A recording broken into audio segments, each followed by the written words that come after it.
नमस्कार। जीवन की ये छोटी छोटी परेशानियां, चुनौतियां हो जाएंगी खाक यदि आप घर मिलाएंगे आक। तो लीजिए, हम पहुंच गए आक यानी मदार के पौधे के पास। अरे यह तो जहरीला पौधा है, यह सोचकर आप इसे नज़रअंदाज करने की कोशिश न करें। यह एक बहुत ही दैवीय पौधा है जो हमारे भाग्य के दरवाजे को खोल सकता है।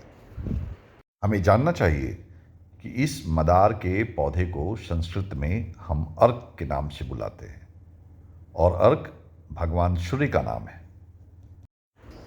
यह पौधा भगवान सूर्य को बहुत ही प्रिय है, इसलिए अकवन की लकड़ी से ही भगवान सूर्य को प्रसन्न करने के लिए हवन किया जाता है। यानी नवग्रह में सूर्य के समिधा की लकड़ी अकवन यानी आक है। मदार के पौधों में श्वेत पुष्प वाले मदार के जो पौधे होते हैं उनको विशेष शुभ माना जाता है। मदार यानी अकवन के फूल भगवान शिव को बहुत प्रिय हैं, यह हम सभी जानते हैं। लेकिन हमें यह भी जानना चाहिए कि इस पौधे की जड़ में भगवान गणेश का वास माना जाता है और इसलिए इस पौधे की जड़ को पूजा में रखकर भगवान गणेश की मूर्ति के रूप में पूजने की भी परंपरा है।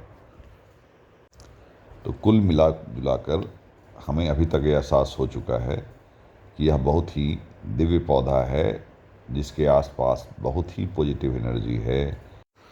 तो हम इस पॉजिटिव एनर्जी को, इस पौधे को अपने घर में लगा सकते हैं, घर के बाहर लगा सकते हैं। इससे हमारे घर के वातावरण में सकारात्मक ऊर्जा रहेगी और यह पौधा बताते हैं कि नकारात्मक ऊर्जा को रोकता है। आपके घर के ऊपर कोई जादू टोना असर नहीं करेगा यदि यह पौधा आपके घर में उपस्थित है।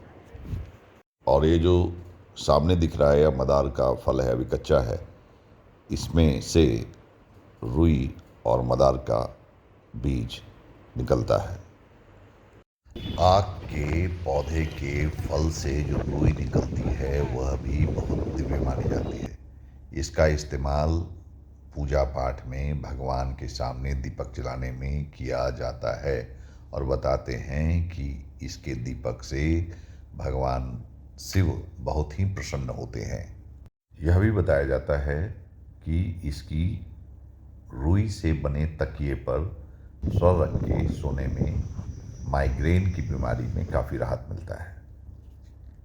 कुल मिलाकर सनातन धर्म में यह पौधा बहुत ही पवित्र माना जाता है और आयुर्वेद में भी इस पौधे का शरीर की विभिन्न बीमारियों को ठीक करने के लिए बहुत प्रयोग किया जाता है। तो आप भी यदि सुख शांति की तलाश में हैं, पॉजिटिव एनर्जी की तलाश में हैं, तो किसी शुभ दिन पर श्वेत मदार के पौधे को अपने घर लाएं। कभी इसकी रुई का दीपक जलाकर ईश्वर की आराधना करें, कभी इसके जड़ में जल देकर भगवान गणपति को याद करें। पौधे के प्रति मन में आदर का भाव रखें और यह सावधानी भी रखें कि पौधे का दूध कहीं घर के किसी सदस्य के आँख में न चला जाए, क्योंकि यह आँख को नुकसान पहुंचाता है। हमें आक के पौधे की पॉजिटिव एनर्जी को देखकर ऐसा लगता है कि इसके घर में आगमन से हमारे जीवन की समस्याएं खाक में मिल जाएंगी। धन्यवाद।